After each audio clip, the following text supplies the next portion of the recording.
ಒಂದ್ ಕಡೆ ಸೆಷನ್ ನಲ್ಲಿ ಲಾಸ್ಟ್ ದಿನ ಸಿಕ್ಕಿದ್ದೇ ಚಾನ್ಸ್ ಅಂತ ಸಿದ್ದರಾಮಯ್ಯ ಅವರು ಕಾಲ್ ಎಳೆದಿದ್ದು, ಮತ್ತೊಂದ್ ಕಡೆ ಈ ಕುರ್ಚಿ ಕದನದ ನಡುವೆ ಡಿಕೆಶಿ ಟೆಂಪಲ್ ರನ್ ಮುಂದುವರೆದಿದೆ. ಅಂಕೋಲದಲ್ಲಿ ಶಕ್ತಿ ದೇವತೆ ಮೊರೆ ಹೋಗಿದ್ದಾರೆ ಡಿಸಿಎಂ ಡಿಕೆ ಶಿವಕುಮಾರ್. ಉತ್ತರ ಕನ್ನಡ ಜಿಲ್ಲೆಯ ಅಂಕೋಲದ ಆನ್ಲೆ ಜಗದೀಶ್ವರಿ ದೇವಸ್ಥಾನಕ್ಕೆ ಭೇಟಿ ಕೊಟ್ಟು ವಿಶೇಷವಾದಂತ ಪೂಜೆ ಸಲ್ಲಿಸಿದ್ದಾರೆ. ಕುರ್ಚಿ ಕಾಳಗದ ನಡುವೆ ಅವರು ಶಕ್ತಿ ದೇವರ ಮೊರೆ ಹೋಗಿರೋದಿದೆಯಲ್ಲ, ಅದು ಸಾಕಷ್ಟು ಕುತೂಹಲಕ್ಕೆ ಕಾರಣ ಆಗ್ತಾ ಇದೆ. ಆನ್ಲೆ ದೇವಸ್ಥಾನದ ಗರ್ಭಗುಡಿ ಬಾಗಿಲು ಹಾಕಿ ಡಿಕೆ ಶಿವಕುಮಾರ್ ಅವರು ವಿಶೇಷ ಪೂಜೆಯನ್ನ ನೆರವೇರಿಸಿದ್ದಾರೆ. ಆ ನಂತರ ಗೋಕರ್ಣದ ಮಹಾಬಲೇಶ್ವರ ದೇಗುಲಕ್ಕೂ ಭೇಟಿ ನೀಡಿ ಮಹಾಗಣಪತಿ ಮತ್ತು ಆತ್ಮಲಿಂಗಕ್ಕೆ ಬಹಳ ವಿಶೇಷವಾದಂತ ಪೂಜೆಯನ್ನ ಸಲ್ಲಿಸಿದ್ದಾರೆ ಡಿಸಿಎಂ ಡಿಕೆ ಶಿವಕುಮಾರ್ ಅವರು.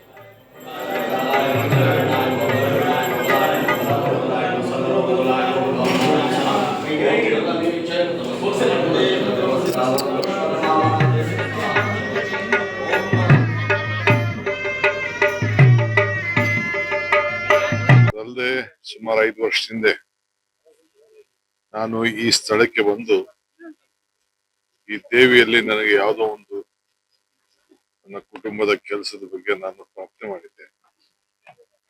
ಅದು ನನ್ನ ಇಷ್ಟ ನೆರವೇರಿತು. ಆ ತಾಯಿಗೆ ಮತ್ತೆ ಬರ್ತೀನಿ ಅಂತ ನಾನು ಬೇಡಿಕೆ ಮಾಡ್ಕೊಂಡಿದ್ದೆ. ಸೊ ಈ ಸಂದರ್ಭದಲ್ಲಿ ಬಂದು ಭೇಟಿ ಮಾಡಿ ಆ ತಾಯಿಗೆ ನನ್ನ ನಮ್ರವನ್ನು ತಿಳಿಸಿ ಮತ್ತೆ ಆ ತಾಯಿ ಆಶೀರ್ವಾದವನ್ನ ಮಾಡಿ ಆಶೀರ್ವಾದ ಮಾಡು ತಾಯಿ ನನಗೆ ಅಂತ ಹೇಳಿ ಕೇಳ್ಕೊಳ್ಳಿಕ್ಕೆ ಬಂದಿದ್ದೇನೆ. ನನಗೆ ರಾಜ್ಯಕ್ಕೆ ನಮ್ಮಂತ ಜನಕ್ಕೆ ಎಲ್ಲ ಕೂಡ ಒಳ್ಳೇದಾಗ್ಲಿ ಅಂತ ಹೇಳಿ ಪ್ರಾರ್ಥನೆ ಮಾಡಿದ್ದೇನೆ. ಸೊ ಬಹಳ ಸಂತೋಷದಿಂದ ಹಸನ್ಮುಖನಾಗಿ ಮತ್ತೆ ಇದಕ್ಕೂ ಸಮಯ ಮಾಡ್ಕೊ ಬರ್ತಾರೆ ಅವರು. ಆವಾಗ ಪ್ರಸಾದ ಕೇಳೋದಲ್ಲಿ ಇರೋದಿಲ್ಲ, ಬೇರೆ ಬೇರೆ ತರ ಪೂಜೆಯಲ್ಲಿ ಇರ್ತದೆ. ಖುಷಿಯಿಂದ ಬಂದು ಪೂಜೆ ಮಾಡ್ಕೋಬಹುದು. ದಿನಾಂಕ ಬರೋ ದಿನಾಂಕ ಹೇಳಿಲ್ಲ, ಇಂಥ ಡೇಟ್ ಒಳಗೆ ಬರ್ತಾ ಹೇಳಿದ್ದಾರೆ. ತಾಯಿಯವರು ಇಂಥ ಡೇಟ್ ಒಳಗೆ ಕರೆಸ್ಕೊಂತ ಹೇಳಿದೆ. ಬರುವಾಗ ಇನ್ನೂ ಉನ್ನತ ಹುದ್ದೆಗಳು ಕರೆಸಿ ಬರ್ತಾರೆ, ಅಲ್ಲಿ ಬರ್ತಾರೆ. ಇಷ್ಟು ಸಮಯದೊಳಗೆ ಪರಿಹಾರ ಆಗ್ತದೆ ಡೇಟ್ ಹೇಳಿದ್ದಾರೆ, ನಾ ಹೇಳೋದಿಲ್ಲ. ಈಗ ಅವರೇ ಹೇಳ್ತಾರೆ, ಸದ್ಯದಲ್ಲಿ ಹೇಳ್ತಾರೆ ಅವರು. ಅಲ್ಲಿ ಹೇಳಿದ್ಮೇಲೆ ಇದು ಇಲ್ಲಿಗೆ ಬರ್ತಾರೆ ಅವರು. ಇವತ್ತು ಅಮಾವಾಸ್ಯೆ ಸ್ಪೆಷಲ್ ಆಗಿ ಏನು ಪೂಜೆ ಅವ್ರು ಇವತ್ತು ದೇವಿ ಮಾತಾಡ್ಸೋದೇ ಸ್ಪೆಷಲ್. ಯಾಕಂದ್ರೆ ಅಮಾವಾಸ್ಯೆ ದಿವಸ ಎಲ್ಲೂ ದೇವರು ಈ ತರ ಎಲ್ಲ ಇದಾಗೋದು ಮಾತಾಡೋದಿಲ್ಲ. ಆದ್ರೆ ಅವ್ರಿಗೆ ಇವತ್ತು ಈ ತರ ಮಾತಾಡ್ಕೊಂಡು ಹೋಗಿದ್ದಾರೆ ಅವರು. ಹಾಗಾಗಿ ಅವ್ರಿಗೆ ಎಷ್ಟೇ ಶತ್ರುಗಳಿದ್ರು, ಯಾರೇ ಏನಿದ್ರು, ಏನೇ ಅಡೆತಡೆಗಳಿದ್ರು ಅವ್ರಿಗೆ ಗೊತ್ತುಂಟು ಈ ದೇವರಿಗೆ ಏನು ತಾಗೋದಿಲ್ಲ. ಹೋಮ ಹವನ ಬೇಕಾಗಿಲ್ಲ, ಯಾವುದೇ ಒಂದು ಮಂತ್ರ ತಂತ್ರ ಬೇಕಾಗಿಲ್ಲ. ಮನಸ್ಸಿನಲ್ಲಿ ಭಕ್ತಿ ಇದ್ರೆ ಏನು ಬರೆದಿಟ್ಟು ಕೇಳಿದ್ರೆ ತಾಯಿ ಏನು ಮಾಡ್ತಿದೆ ಅನ್ನೋದು ಅವ್ರಿಗೆ ಗೊತ್ತಿದೆ. ಆ ಪ್ರಕಾರ ಕೇಳಿದಾರೆ ಅವರು. ತಾಯಿ ಪ್ರಸಾದ ಕೊಡ್ತಿದ್ದೆ, ಮಾತಾಡಿದೆ. ಓಕೆ, ಎಳ್ಳಮಾವಾಸ್ಯೆ ಗೊತ್ತಲ್ಲ. ಎಳ್ಳಮಾವಾಸ್ಯೆ ಒಂದೊಂದು ಕಡೆ ಒಂದೊಂದು ಥರ ಆಚರಣೆ ಮಾಡ್ತಾರೆ. ನಮ್ಮ ಕಡೆನೂ ಒಂಥರ. ಈಗ ಇದು ಹೊಲದಲ್ಲಿ ಜೋಳ ಗಿಳ ಬೆಳೆದಿರ್ತಾರಲ್ಲ, ಅದ್ರ ಮಧ್ಯದಲ್ಲಿ ಕ್ರಿಮಿಕೀಟಗಳು ಸೇರಿಕೊಂಡ್ರೆ ಏನೇನು ಈ ಚರ್ಕ ಅಂತ ಇದು ಖಾದ್ಯಗಳನ್ನು ಮಾಡಿ ಹೊಲದಲ್ಲಿ ಚೆಲ್ಲಿದಾಗ ಹಕ್ಕಿಗಳು ಬಂದು ಅದು ತಿನ್ನಕ್ಕೆ ಬಂದು ಅಲ್ಲಿರುವಂಥ ಏನು ಕೀಟಗಳು ಅವು ಇವು ತಿಂತವೆ ಅಂತ ಒಂದು ಕಡೆ. ದೇಹದಲ್ಲಿ ಬ್ಯಾಡ್ ಕೊಲೆಸ್ಟ್ರಾಲ್ ಜಾಸ್ತಿ ಆದಾಗ ಹಾರ್ಟ್ ಅಟ್ಯಾಕ್ ಆಗೋ ಚಾನ್ಸಸ್ ಜಾಸ್ತಿ. ಇತ್ತೀಚೆಗಂತೂ ಸಿಕ್ಕಾಪಟ್ಟೆ ನ್ಯೂಸ್ನ ಕೇಳ್ತಾನೆ ಇದ್ದೀವಿ. ಸೊ ಬ್ಯಾಡ್ ಕೊಲೆಸ್ಟ್ರಾಲ್ನ ಕಮ್ಮಿ ಮಾಡೋದಕ್ಕೆ ಉತ್ತಮವಾದ ಆಹಾರ ತುಂಬ ಇಂಪಾರ್ಟೆಂಟು. ಜೀನಿ ಸ್ಲಿಮ್ ಯೂಸ್ ಮಾಡಿ.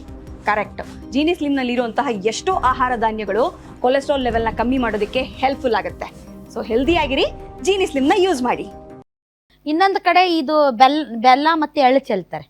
ಅದೇನೋ ಫಲವತ್ತತೆ ಹೆಚ್ಚು ಮಾಡುತ್ತಂತೆ. ಎರೆಹುಳುಗಳು ಫಲವತ್ತತೆ ಹೆಚ್ಚು ಮಾಡ್ತಾರಂತೆ. ಇನ್ನೂ ಕೆಲವರು ಏನಂದ್ರೆ, ಈ ಪಾಂಡವರು ಕುರುಕ್ಷೇತ್ರ ಯುದ್ಧ ಮಾಡ್ತಾರಲ್ಲ, ಅದರಲ್ಲಿ ಬಹಳಷ್ಟು ಜನ ಸತ್ತೋಗ್ತಾರೆ. ಆಗ ಎಳ್ಳಮಾವಾಸ್ಯೆ ದಿನ ಎಳ್ಳು ನೀರು ಬಿಡೋದು, ಅಂದ್ರೆ ತಿಥಿ ಮಾಡೋದು. ಅದು ಅಂದ್ರೆ ಇದು ಕೊನೆಯ ಅಮಾವಾಸ್ಯೆ, ವರ್ಷದ ಕೊನೆಯ ಅಮಾವಾಸ್ಯೆ ಇದು ಎಳ್ಳಮಾವಾಸ್ಯೆ. ಸೊ ನಮ್ಮ ಕಡೆ ಪಾಂಡವ್ರನ್ನ ಮಾಡ್ತಾರೆ, ಏನೇನೋ ಮಾಡ್ತಾರೆ ಬಿಡ್ರಿ. ಸೊ ಈ ಎಳ್ಳಮಾವಾಸ್ಯೆ ದಿನ ನಡೆಸಿದಂತಹ ಪೂಜೆ ಇದು. ಏನಿದು ಪೂಜೆ ಅಂತಂದ್ರೆ ಕಾಳರಾತ್ರಿ ಅಮಾವಾಸ್ಯೆ ಮಾಲೆ ಪೂಜೆ ಅಂತಪ್ಪ. ಸಿಎಂ ಆಗುವಂತಹ ಕನಸನ್ನ ನನಸು ಮಾಡಿಕೊಳ್ಳುವುದಕ್ಕೆ ಡಿಕೆ ಶಿವಕುಮಾರ್ ಅವರು ಬಹಳಷ್ಟು ಪೂಜೆ ಪುನಸ್ಕಾರಗಳನ್ನ ಮಾಡ್ತಾ ಇದ್ದಾರೆ. ಕಳೆದ 6 ವರ್ಷಗಳಿಂದ ಈ ದೇಗುಲದಲ್ಲಿ ಇವರು ಈ ಪೂಜೆನ ಮಾಡ್ಕೊಂಡು ಬರ್ತಾ ಇದ್ದಾರೆ. ಪ್ರತಿಯೊಂದು ರಾಜಕೀಯ ನಡೆಗೂ ಕೂಡ ಜಗನ್ಮಾತೆ ಜಗದೀಶ್ವರಿಯ ಒಂದು ಆಶೀರ್ವಾದವನ್ನ ಕೇಳ್ತಾರೆ ಡಿಕೆ ಶಿವಕುಮಾರ್ ಅವರು. ದೂರವಾಣಿ ಮೂಲಕವೇ ಪರಿಹಾರವನ್ನು ಕೂಡ ಕೇಳ್ತಾರಂತೆ. 2019ರಲ್ಲಿ ಅಕ್ರಮ ಹಣ ಪತ್ತೆ ಕೇಸ್ನಲ್ಲೂ ಕೂಡ ಜೈಲು ಪಾಲಾಗಿದ್ದಾಗ, ಅವರೇ ಜೈಲಿನಲ್ಲಿದ್ದಾಗ ಅವ್ರ ಪತ್ನಿ ಮತ್ತು ಅವ್ರ ತಾಯಿ ಈ ಜಗದೀಶ್ವರಿ ದೇವಸ್ಥಾನಕ್ಕೆ ಬಂದು ಹರಕೆ ಹೊತ್ತಿದ್ರಂತೆ.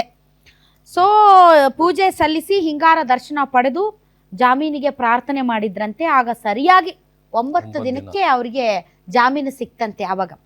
ಸೊ ಅದನ್ನ ಅರ್ಚಕರು ಕೂಡ ಹೇಳ್ತಾ ಇದ್ರು, 9 ದಿನಗಳೊಳಗೇನೆ ಅವರಿಗೆ ಬೇಲ್ ಸಿಕ್ಕು ರಿಲೀಸ್ ಆಗಿ ಬಂದಿದ್ರು.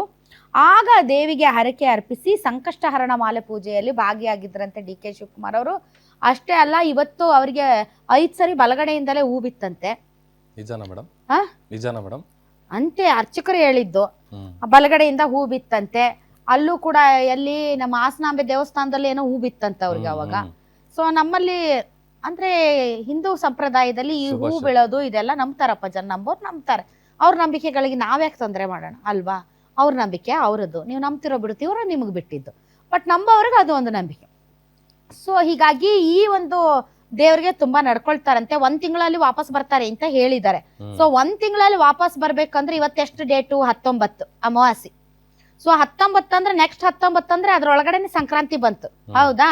ಸೊ ಸಂಕ್ರಾಂತಿ ಒಳಗೆ ಆಗತ್ತಂತ ಏನಾದ್ರು ದೇವಿ ಹೇಳೈತೋ ಇಲ್ಲೋ ನನಗೆ ಗೊತ್ತಿಲ್ಲ. ಹೇಳೈತಂತ ದೇವಿ ಸಂಕ್ರಾಂತಿಲಿ ಅಲ್ಲ, ಸಂಕ್ರಾಂತಿಗಲ್ಲ, ಒಟ್ ಹೇಳೈತಂತ. ಅದೇನಂತ ಅವರೇ ಹೇಳ್ಬೇಕು, ನಾವ್ ಹೇಳಂಗಿಲ್ಲ ಅಂತ ಅರ್ಚಕರು ಹೇಳಿದ್ದಾರೆ. ಆದ್ರೆ 1 ತಿಂಗಳಿಗೆ ವಾಪಸ್ ಬರ್ತಾರೆ ಹರಕೆ ಪೂರೈಸಕ್ಕೆ ಅಂತಂದ್ರೆ 1 ತಿಂಗಳಲ್ಲಿ ನಡೆಯುತ್ತೆ ಅಂತ. 1 ತಿಂಗಳಲ್ಲಿ ನಡೆಯೋದೇನು? ಅವ್ರಿಗೆ ಬೇಕಾಗಿರೋದೇನು? ಏನು? ಕುರ್ಚಿ. ಅದು ಸಿಗುತ್ತೆ ಅಂತ, ಹೌದಾ? ಸೊ ಸಿಗುತ್ತೆ 1 ತಿಂಗಳಲ್ಲಿ ಅಂತ ದೇವಿ ಹೇಳಿರ್ಬೇಕು. ಅದಕ್ಕೆ 1 ತಿಂಗಳಲ್ಲೇ ವಾಪಸ್ ಬರ್ತಾರೆ, ಹರಕೆ ತೀರಿಸ್ತಾರೆ ಅಂತ ಅರ್ಚಕರು ಹೇಳ್ತಾ ಇದ್ರು. ಮತ್ತು ಈ ದೇವ್ರಿಗೆ ಅವ್ರು ತುಂಬಾ ನಡ್ಕೊಳ್ತಾರಂತೆ. ಕಷ್ಟ ಕಾಲದಲ್ಲಿ ಕೈ ಹಿಡಿದಿದೆ ದೇವಿ. ಇಲ್ಲಿಗೆ ಬಂದು ಪೂಜೆ ಮಾಡಿದ್ಮೇಲೆ ಜೈಲ್ಪಾಲಿದಾಗಿದ್ದಂತ ಡಿ ಕೆ ಶಿವಕುಮಾರ್ ಅವರು ಹೊರಗಡೆ ಬಂದ್ರು ಅಂತ. ಸೊ ಹಾಗಾಗಿ ಈ ದೇವಿಗೆ ತುಂಬಾ ನಡ್ಕೊಳ್ತಾರೆ. ದೇವಿನೂ ಕೂಡ ಅಭಯ ಹಸ್ತವನ್ನ ನೀಡಿದ್ದಾರೆ. ಮುಂದೆ ನೋಡ್ಬೇಕು, ಆ ದೇವಿ ಕೊಡ್ಬೇಕು. ಯಾವ ದೇವಿ ಹೇಳಿ? ಹೈಕಮಾಂಡ್. ಸನ್ಮಾನ್ಯ ಸೋನಿಯಾ ಗಾಂಧಿ ಮೇಡಮ್. ಹೌದು, ದೇವ್ರೆ ಅಲ್ವಾ ಅವ್ರಿಗೆ ಇವರೆಲ್ಲ. ಮತ್ತೆ ಸೋನಿಯಾ ಗಾಂಧಿ ಮೇಡಮ್ ಅವ್ರನ್ನ ಏನಾದ್ರು ಅಂದ್ರೆ ಸುಮ್ನೆ ಇರ್ತಾರ ಇವರು? ಸೊ ಆ ದೇವಿ ಒಲಿಬೇಕಷ್ಟೇ. ಈ ದೇವಿ ಒಲ್ದಿದ್ದಾರೆ, ಆ ದೇವಿ ಒಲಿಬೇಕು. ಆ ದೇವಿ ಒಲಿದು ಇವ್ರಿಗೆ ಕುರ್ಚಿ ಕೊಟ್ಟರೆ ಓಕೆ. ಸೊ ಇದು ಡಿ ಕೆ ಶಿವಕುಮಾರ್ ಅವರು ಅವ್ರು ನಿಲ್ಲಲ್ಲ, ಇನ್ನು ನಿಲ್ಲಲ್ಲ. ಅವ್ರು ನಿಲ್ಸಕ್ ಯಾರ ಕೈಯಿಂದಲೂ ಆಗಲ್ಲ, ಇನ್ನು ಓಡ್ತಾರ ಅವ್ರು. ಮತ್ತೆ ಈಗಿಂದ ಸ್ಟೇಜ್ ಸೆಟ್ ಮಾಡಿದ್ರೆ ಅಲ್ಲಿಗೆ ಸಂಕ್ರಾಂತಿಗೆ ಕರೆಕ್ಟ್ ಆಗುತ್ತೆ. ಈಗಿಂದ ಒತ್ತಡ ಹಾಕ್ಲಿಲ್ಲ ಅಂದ್ರೆ ಮತ್ತೆ ಮುಂದಕ್ಕೆ ಹೋಗುತ್ತೆ ಬೇಕು ಅನ್ನೋದಾದ್ರೆ. ಸೊ ನವೆಂಬರ್ ಒಂದು 10-15ನೇ ತಾರೀಕಿಂದ ಕಂಟಿನ್ಯೂಸ್ ಇದೆ ನೋಡ್ರಿ. ಈಗ ಒಂದು 10 ದಿನ ಅಧಿವೇಶನ ಅಂತೇಳಿ ಬ್ರೇಕ್ ಬಿದ್ದಿತ್ತು. ಇನ್ನು ಮುಂದೆ ಅದೇ ಚಾಲು ಇನ್ನು. ಪಾಪ ಇವರೆಲ್ಲ ಹೊಸ ವರ್ಷ ಆದ್ರೂ ಮಾಡ್ತಾರೋ ಇಲ್ಲೋ ಗೊತ್ತಿಲ್ಲ. ಆ ಬಣದವ್ರು ಈ ಬಣದವ್ರು ಅದೆಷ್ಟು ದಿಲ್ಲಿಗೆ ಹೋಗ್ಬೇಕು, ಅದೆಷ್ಟು ಸಭೆ ಮಾಡ್ಬೇಕು, ಅದೆಷ್ಟು ಡಿನ್ನರು, ಅದೆಷ್ಟು ಲಂಚು, ಅದೆಷ್ಟು ಬ್ರೇಕ್ಫಾಸ್ಟ್. ಅಬ್ಬಾ ಬಹಳಷ್ಟು ರಾಜಕೀಯ ಬೆಳವಣಿಗೆಗಳಿನ್ನ ನಮಗೂ ರೆಸ್ಟ್ ಇರಲ್ಲ ಅನ್ಸುತ್ತೆ.